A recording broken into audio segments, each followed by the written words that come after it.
안녕하십니까. LS증권 글로벌 상품 영업팀 김혜진입니다. 안녕하십니까, 선생님. 안녕하세요. 네, 오늘 조세열의 커머디티 백과사전을 다룰 상품은 올 한해 가장 주목해야 하고 또 가장 많은 상승률을 보이고 있는 귀금속인데요. 저희가 금은 또 특집을 여러 번 해서 네. 많이 다뤘었잖아요. 네. 오늘은 어떤 귀금속인가요? 네, 오늘은 은입니다. 은. 은. 네, 네. 은인데 이제 예전에도 한번 하긴 했었었는데 이제 오늘은 이제 좀 금하고 좀 비교해가지고 네. 뭐 어떤 특징이 있고 그다음에 이제 최근에 어떻게 움직였는지 뭐 이런 부분에 대해서 좀 설명을 드리려고 이제 준비를 해봤습니다. 자, 올해 이제 뭐 금은 상당히 뭐 관심을 많이 받았었죠. 그렇죠. 올해 이제 최고치를 경신을 했었었고, 그다음에 계속 이제 뭐 언론 매체나 이런 데서 금 관련된 얘기가 올해는 굉장히 많이 나왔었는데요. 실질적으로 보면은 올해만 따지고 봤었을 때 금보다 은이 더 많이 상승을 했었어요. 그래요? 네. 그러니까 금은 이제 올해 1월부터 해가지고 6월까지 한 13% 정도 이제 상승을 했는데요. 은은 지금 한 25%? 원래 이제 한 30%까지 올라갔었다가 최근 조금 조정받으면서 한 25% 정도 상승을 했습니다.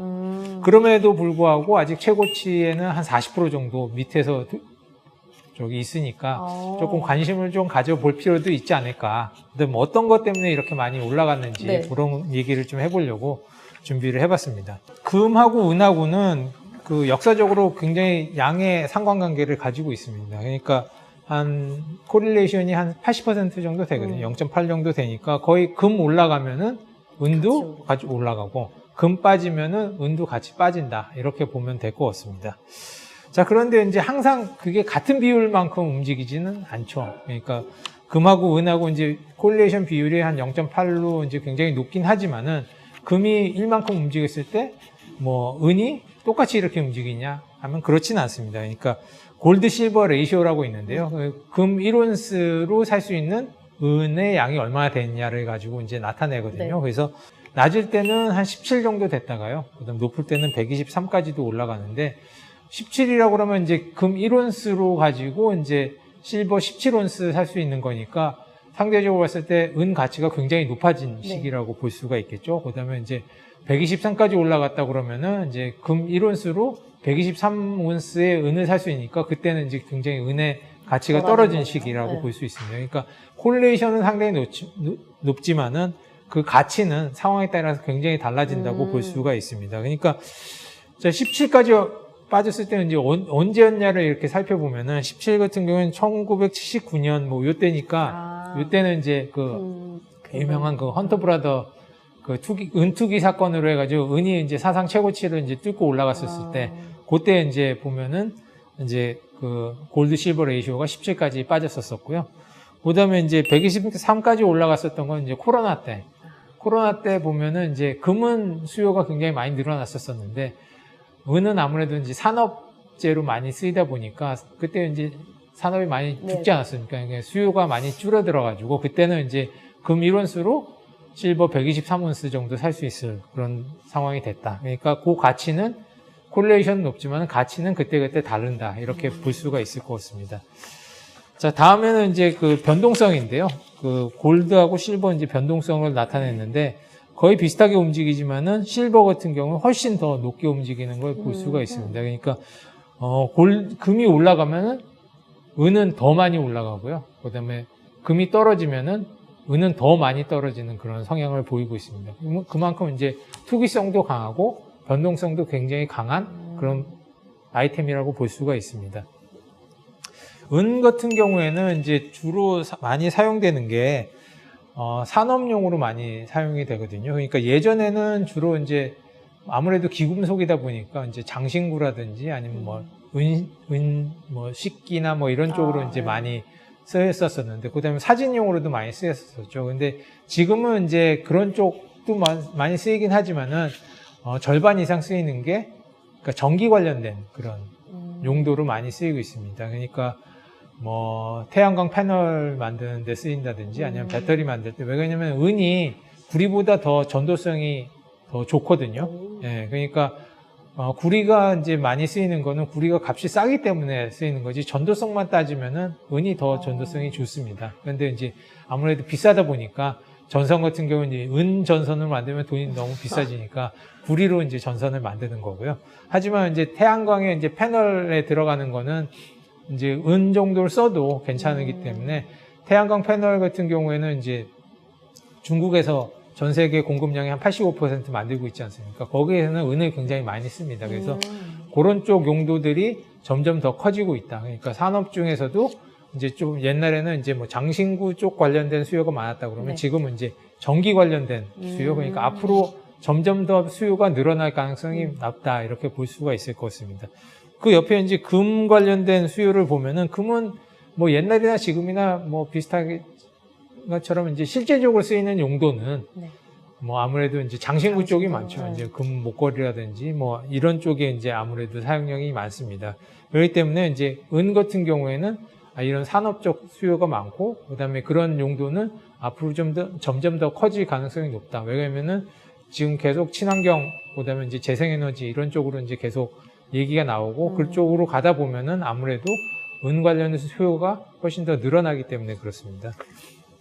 금 같은 경우는 이제 장신구로서 많이 사용돼 있었었는데 그럼에도 불구하고 이제 많이 올라갔었던 거는 이제 아무래도 중앙은행에서 많이 사용했기 때문에 그런 거죠. 이제 최근 들어서 뭐 미중 무역 갈등이라든지 뭐 이런 것 때문에 이제 중국에서도 보면은 국채 대신에 미국 국채 대신에 이제 금을 많이 사면서 금 관련된 수요가 굉장히 많이 늘었고요. 각국 중앙은행 같은 경우에도 금융위기 이후에는 계속 이제 금을 모으고 있기 때문에 투기 수요를 많이 불러일으켜서 금 가격이 상승을 했습니다. 왜 그러냐면은 이제 중앙은행에서 사게 되면은 이제 공급을 줄이는 효과를 낳게 됩니다. 왜 그러냐면은 시중에 나 있던 금을 갖다가 중앙은행이 갖고 가는 거기 때문에 실질적으로 이제 뭐 금 광산에서 이제 생산을 하고 있지만은 중앙은행에서 사게 되면은 그만큼 이제 공급에서 줄어드는 거기 때문에 매년 한 8에서 한 20% 정도가 이제 공급이 중앙은행에서 금 매입하는 것 때문에 실질적으로 줄어든다고 볼 수가 있습니다. 그래서 그런 것 때문에 이제 사실 금 가격이 많이 올라갔었던 거고요. 은 같은 경우에도 보면 공급이 계속 줄어들고 있는 상황입니다.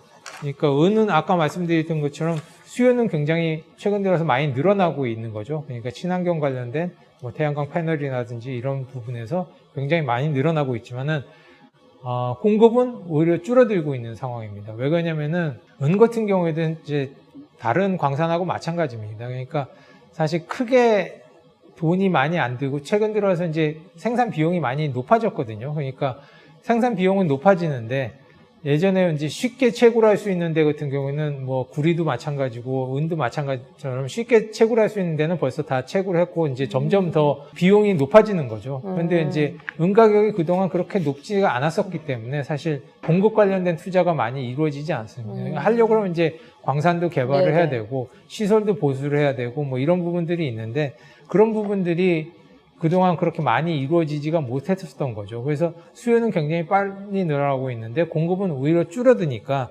보면은 전체적으로 보면은 수요하고 공급을 비교했을 때 최근 3년 동안은 계속 수요가 더 공급보다 더 많은 그런 상황입니다. 그래서 지금도 보면 2021년, 2022년, 2023년이 계속 보면은 공급 부족 네. 현상이 계속 이어지고 있다. 이렇게 볼 수가 있을 것 같습니다. 그 다음에 이게 좀 뭐 어디서 이제 줄었는지 이제 살펴보면은 네. 뭐 전 세계 뭐 다 마찬가지 뭐 CME 쪽이나 뭐 이런데 중국 쪽에서 특히 많이 줄었거든요. 보면은 중국에서도 2022년 대비 2023년이 이제 33% 줄었고 그다음에 이제 뭐 런던이라든지 이런 거 같은 경우는 뭐 2022년에서 23년은 별로 안 줄었지만은 네. 21년에서 22년은 굉장히 많이 줄었거든요. 네네. 그래서 전반적으로 보면은 계속 이제 공급보다 수요가 점점 계속 커지고 있기 때문에 뭐 어떻게 합니까? 그렇게 되면 이제 재고가 줄어드는 수밖에 없죠. 그러니까 지금 생산이 안 된다면 기존에 쌓아뒀던 재고에서 그걸 퍼다 쓰는 수밖에 없는 거죠. 그렇기 때문에 이게 계속 이제 공급이 문제가 생긴다 그러면은 어느 순간에는 보면은 있던 재고량보다 훨씬 더 많은 은이 더 필요할 수도 있지 않을까 이렇게 생각이 됩니다. 지금 요 그래프에서도 보시면은 이제 계속 줄어들고 있는 게 보이거든요. 네. 보면은. 근데 이제 그러면은 그 은을 더 많이 생산하면 되지 않느냐 이렇게 생각을 할 수가 있는데 그게 쉽지가 않습니다. 왜 그러냐면은 은은 그러니까 자체적인 은광에서 생산되는 양보다 부산물로서 생산되는 양이 훨씬 더 많습니다. 그러니까 은광에서 생산되는 양은 한 28%밖에 안 되고요. 나머지는 다 다른 금속의 부산물로서 생산이 됩니다. 예를 들면 이제 저 구리 뭐 아니면은 아연 납이라든지 이걸 생산하는 과정에서 이제 부산물로 많이 생산이 되거든요.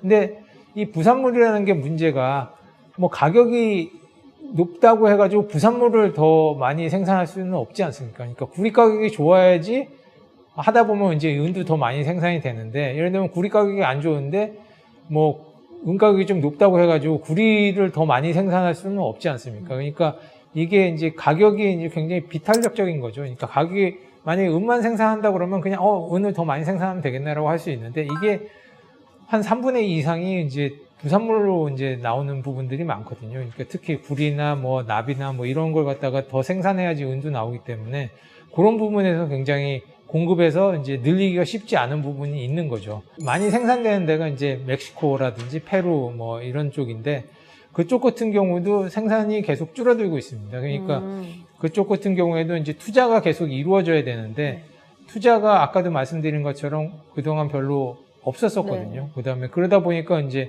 투자가 안 이루어지면은 뭐 사실 앞으로도 늘어날 가능성이 별로 없는 거고요. 생산 비용은 계속 점점점 늘어나고 있는 추세입니다. 그러니까 생산 비용은 계속 올라가는 거죠. 요즘도 보면은 뭐 아파트도 이제 뭐 재건축 어려운 게 이제 공사비 많이 올라가서 맞아요. 하는 것처럼 이쪽 같은 경우에도 단가들이 그런 뭐 개발하고 이런 단가들이 이제 훨씬 더 비용이 높아졌거든요. 그렇기 때문에 이제 어느 정도 그 단가가 유지가 안 되면은 사실 그것도 굉장히 롱텀으로 봐야 되지 않습니까? 광산을 하나 개발한다든지 뭐 이런 부분은 있으면은 굉장히 롱텀으로 봐야 되는데, 사실 요즘에 이제 그렇게 롱텀으로 보고 이제 투자를 하기에는 좀 부담스러운 부분들도 있고, 그 다음에 환경 문제라든지 아니면 파업이라든지 이런 부분들 때문에 공급 관련해서 쉽게 늘릴 수 없는 부분들이 굉장히 많기 때문에 공급 관련된 이슈는 굉장히 좀 앞으로도 굉장히 타이트할 것 같습니다. 그래서 지금 현재도 사실 뭐 25% 이렇게 올라와서 굉장히 높긴 했었지만은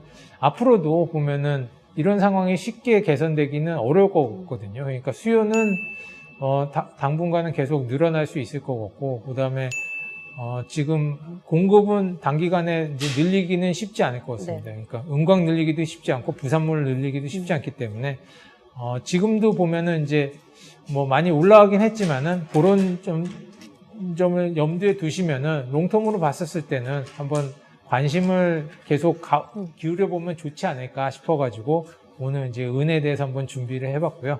그다음에 은 같은 경우에도 이제 뭐 CME에 거래가 되고 있으니까 개인 투자자들 분들도 한번 관심을 기울여 보시는 것도 좋지 않을까 싶습니다. 그래서 준비를 해봤습니다.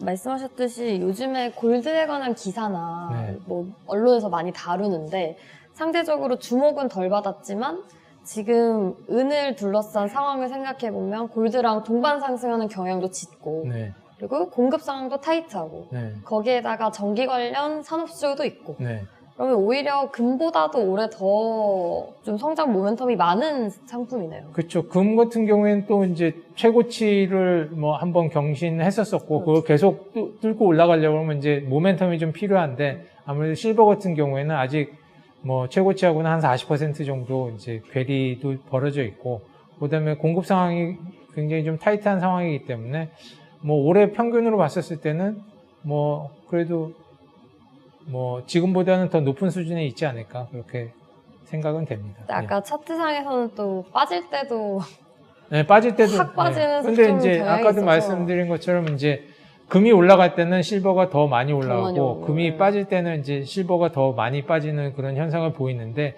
올해 같은 경우에 금이 그렇게 많이 빠질 것 같지는 않아요.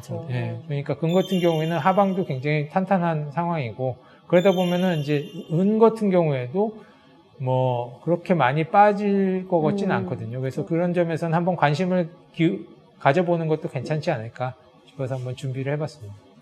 올해 금을 포함해서 이제 팔라듐, 은까지 사실은 뭐 익숙하지 않아서 그렇지 지수보다 어쩌면 뭐 엔비디아만큼이나 다들 많이 오르고 있는 상품들이어서 한 번쯤은 이제 알아보시고 투자해보시면 좋을 것 같습니다.